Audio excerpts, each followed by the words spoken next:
Yeah, this is basically your machine here in the kingdom. You'll have the main components here will be the compressor here, your condenser here, which is a microchannel condenser clock. Your emitting device will be somewhere around at the bottom of this, and then your evaporator is a flooded type evaporator, which is, we call this product a hybrid machine. Like cars, there's hybrid, like if you want electric, if you want fuel. So why it's hybrid? Because the technology here is combination of small tonnage chiller and large tonnage chiller, which we did it for this product. What we mean by that the evaporator is flooded here. As you are aware of, the conventional many years back, all types of chillers, when you say chillers, is it flooded type or DX? For small tonnage, most of the time, it's all DX evaporator. But this time, it is a combination of flooded type evaporator and small tonnage chiller. Which type of water cooled? It's an air-cooled screw chiller. Air-cooled chiller. So this machine is an air-cooled screw chiller. So basically, the main components are these four. But what makes the difference of this machine is the efficiency of the machine, or the variable speed drive and controllers itself, and the highlights of different components which you might not happen to encounter for the last few years of your work.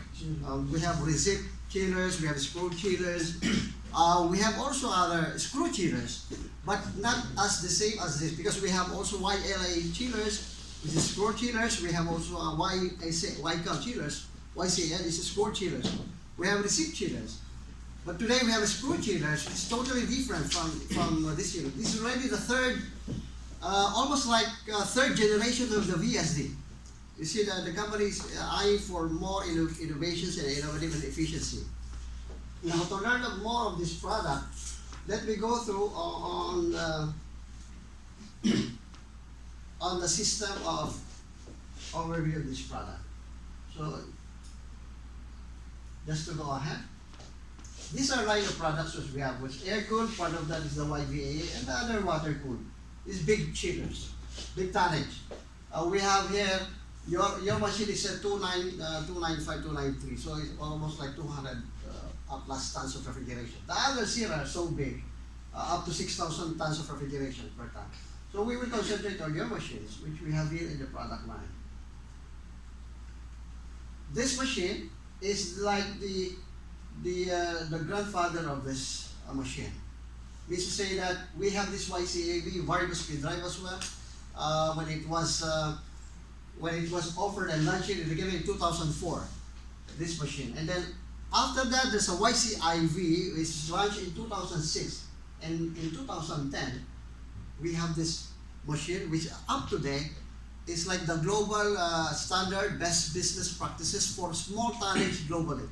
This is to say that we are edging for the technology globally, not only here in the kingdom, but it's global in the market. You can go to Google, there are many awards, Green Awards, US EPA Awards, Construction Awards of the Year, and many other things award. This machine already has received. This machine now we will focus on that YVA. This is an old, like a predecessor of that machine. They added more technology and chillers. Now there are many benefits here, like reduce the consumption of electricity because of the VSD, improve footprint, which say that environmental footprint, which say that the environment is much more friendly to this machine. Quiet operation because of the variable speed drive controllers, which makes it much more quieter. It's a screw-free compressor as well. Unlike receipt, it's quite a little bit noisy. Here, there are many things which controls the decibels or the frequency of the motor. Proven performance because for many years, screw chillers like Frick has been sold out globally. VSD, is it the same as the VFD? VFD, It's we the call same- it, yes, a Same variable frequency drive. philosophy, like controlling the Yes. frequency of the electricity, Yes, right? exactly. Exactly, yes. Variable frequency drive, a variable speed drive. It's similar to that, it's the same. Now the key elements of the systems, you like heat exchangers, we have high efficiency falling field, flooded evaporator, and the advanced micro channel condenser coil. Most of the time you might find old chillers with copper coil, copper tube coils, and aluminum to copper fins.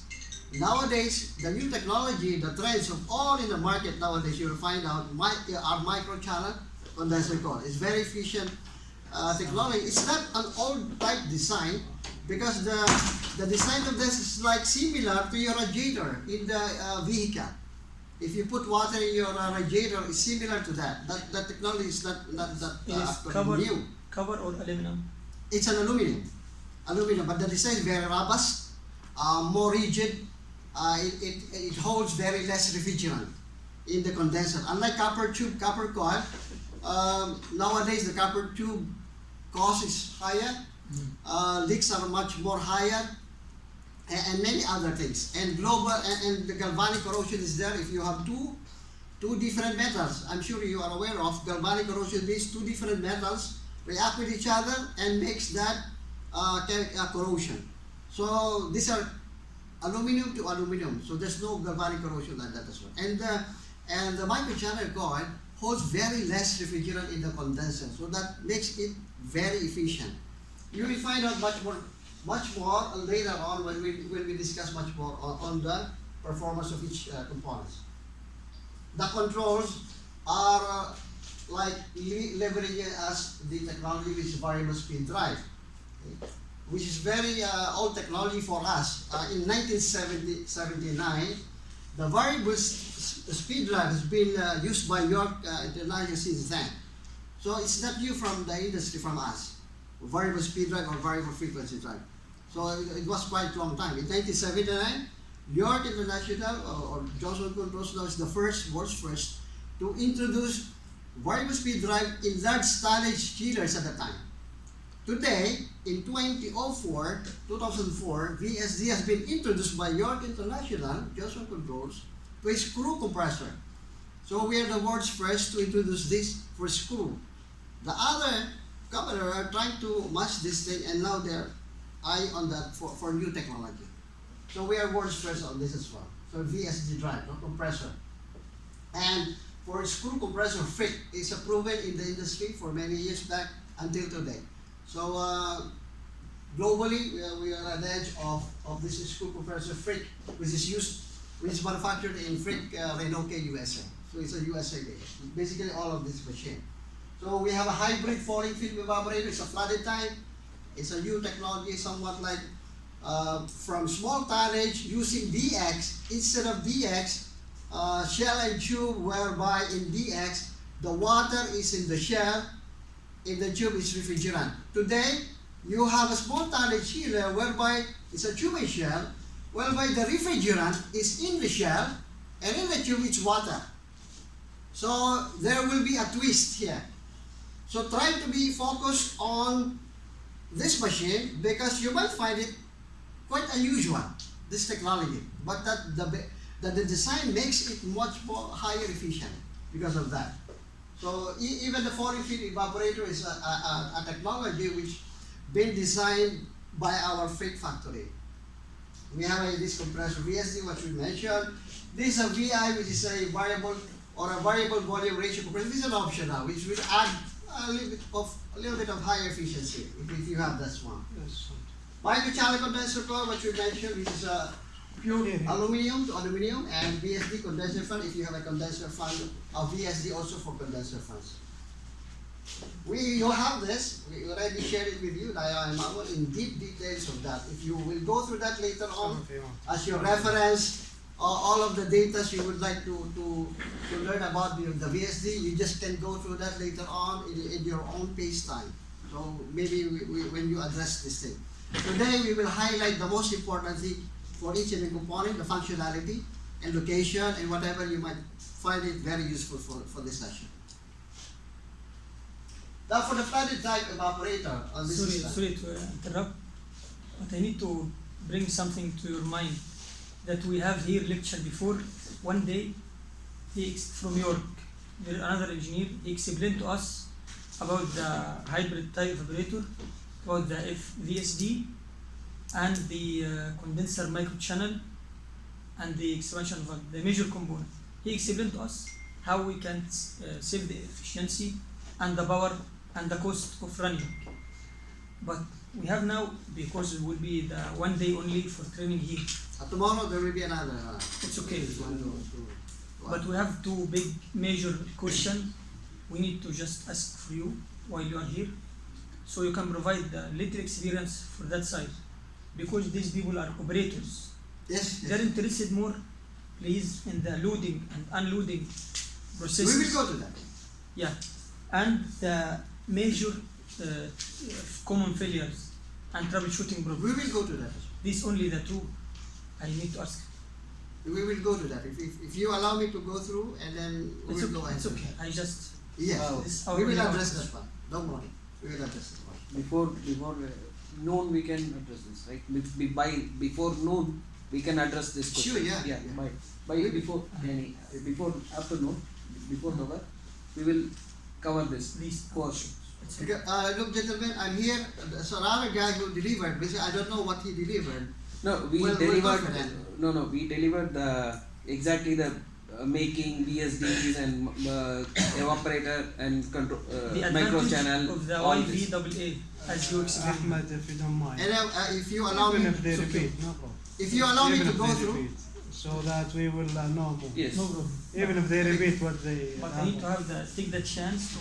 they will cover. And if they don't cover, we can ask them. No problem. Okay. And some people they was not here before, so this is the chance to know. Yeah, we are ready for any. It's good If you for our- yeah, I if only you have I any care for this question question, also. I- But we have around 20 people here. They want more. yeah, let me continue so I can give you more.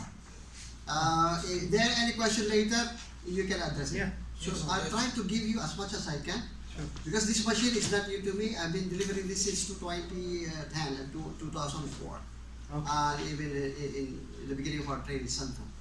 And this machine is really very important for us to understand. Maybe you miss something else. I would like not you to miss it in the beginning.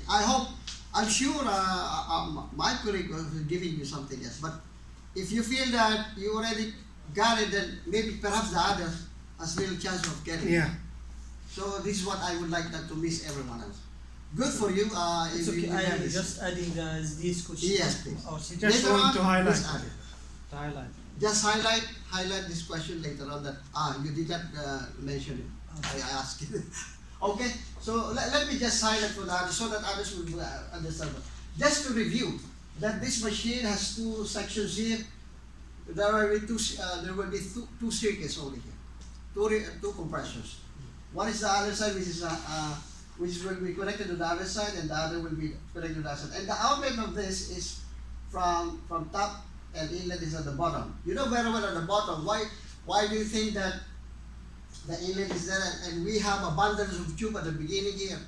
Means to say that always, all the time here at the bottom of the evaporator is always sealed with liquid refrigerant. What's the reason why, do you think? It's always sealed with liquid. In DX, you might find that it's a reverse, right? Here, there's a bundle of tube which is always sealed with liquid. This is it's always on top of liquid refrigerant. And the other is to add more, to control the living chilled water temperature on the upper bundle. The reason why is that for efficiency, to add more, to ensure that the refrigerant at the bottom here, when it receives the return chilled water in the machine, immediately that will be a reaction of boiling the refrigerant much more colder. Means to say that compressor will not have more time to work more longer hours because of that. So that's one of the reasons of that flooded type evaporator, which is they added it here. So why not just DX evaporator? This is the reason why it's flooded. it's an application of the design from the large tonnage machine. Can you imagine small tonnage with a flooded type evaporator? Have you heard of flooded evaporator from a small tonnage heater? I'm sure this today, this is the first time you have this machine here with a flooded type evaporator. Check your chillers, the previous chillers, if you have a flooded type evaporator, it's small tonnage chillers. We So have that. this is one of the main things. We got that. Here at the bottom here, Exactly. look, from time to time, I'll be covering some operation maintenance, troubleshooting, and some issues you might find that in the session. For example, you have your side glass here, right? Yeah. Now the normal operation, how long the units, the machines now are running here? Almost 1.5. Almost 1.5. Okay, who's been operating, monitoring this from day one up till today? Hakim, Sajid, Adolfo, Sajid. Who's this guy? Sajid.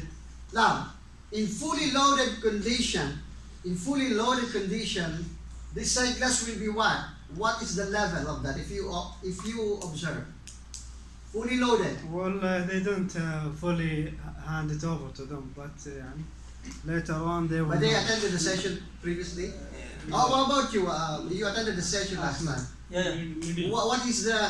What is your observation at fully loaded condition? What is the level of the side glass there? The middle, sir. In the middle. Yeah. That's the meaning of that. That bundle is at the bottom here, but that would be fully loaded, that's up the middle. Now if it goes high, goes low, there's slightly, there is a loaded. Now, if it is going high and high and above the side glass, what do you think happens to that? Why is it going above the side glass here? So you see, in the session, I covered sometimes an issue you might find useful. Why do you think it will go over? What's the reason why? The reason is that you might have an issue with one of the equipment we will discuss later on, which we call the eductor system, which is applicable for large tonnage machine. This eductor system controls collects the refrigerant and the oil at the evaporator. So we'll tell you where is that later on. Seduction. Eductor system. Injection. Ejector. Eductor. Eductor. E-D-U-C-T-O-E-R. Eductor. Eductor system. So this is the reason why I'm here to discuss it. Furthermore, we will talk about that, especially the PIND and the refrigerant flow, which is very important for you to understand. Now these are the whole setup of your YVAA, which I'm sure you are already familiar, like your VSD controllers, your optional VSD fans. Do you have optional VSD fans here? Abinsa? No, we don't have. Okay, that's an optional, no problem. Your machine will work as efficient as it is. If you find it here, you have it here like microchannel condenser coil. If you notice what it's made of, microchannel condenser coil, what material is that? It's purely what? Aluminum. Abinsa? Which one? The microchannel condenser coil which we deliver from here, what is made of? Copper? No, all aluminum. Aluminum. Yeah. Okay. And along with environmental coating premium. So It is with material is premium now. premium coating. This is the cooling coil for the VSD, which pulls down the VSD controller here, your evaporator here, your filter dry, evaporator, compressor, muffler. We will talk about that later on separate, because there are many other components here, which you might find each and every component has a function, location. What will be the issue there if you find difficulties there? So, can you go back, please? The flush tank. Flush tank evaporator. What the? This is a flush tank receiver, or we call it economizer It is a tank. black color one. Yeah. The black one. What does it do? Yeah.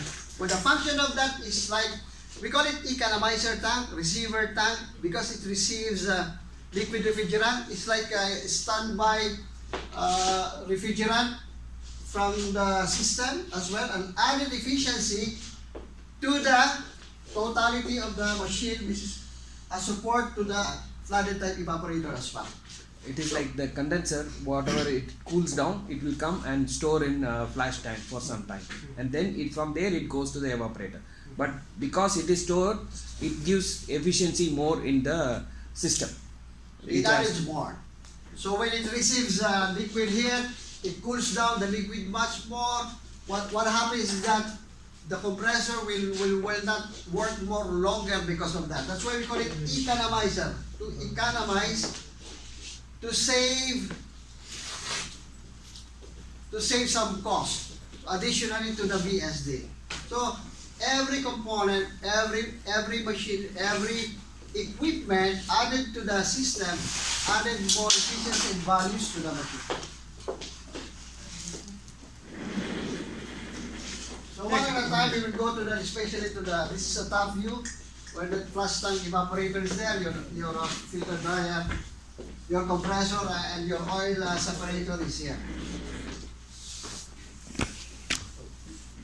Now this is very important for you to sorry. We got economizer in the condenser and filter also. I think. Just a minute.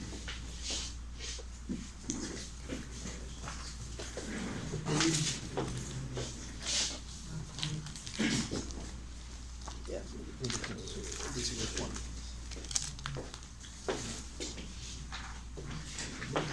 Now I would like to everyone else to focus on this because one question, the economizer available in evaporator and condenser too? sorry, The economizer in the condenser and evaporator? the economizer holds liquid refrigerant, half full, half empty. Yeah, we had. So it's between the condenser and Evaporator. evaporator. Yes. Yes. So that's an additional value because there's a function of that, an additional value. Buffer storage. Yes, something like a buffer, storage, receiver from the condenser, and also an added efficiency to the machine. When it receives a refrigerant, it will also cool down the refrigerant because there are things I would like you to mention here when we go to this diagram. This is very important. You might feel that it's not that, but on this machine, on the refrigerant flow, we will start on the compressor. Then later on, we can discuss much more. Because when you go to the job site, or tomorrow, or today, in the afternoon, I would like you to somehow, from this diagram, interpret or identify each and every component later on. Because in the previous slides, we already identified it. But here, what is this? For us, but it's very important for us. It's like a PIND, a process instrumentation diagram, and a refrigerant flow diagram. Very important. Now, we will start on compressor. Where's the compressor here? Here. Now, suction enters compressor, which is coming from the evaporator, which is superheated vapor. It's a superheated vapor. This machine, we control subcooling. Okay? The machine, we control subcooling. We have a set point here, 5 to 7 degrees Fahrenheit subcooling. On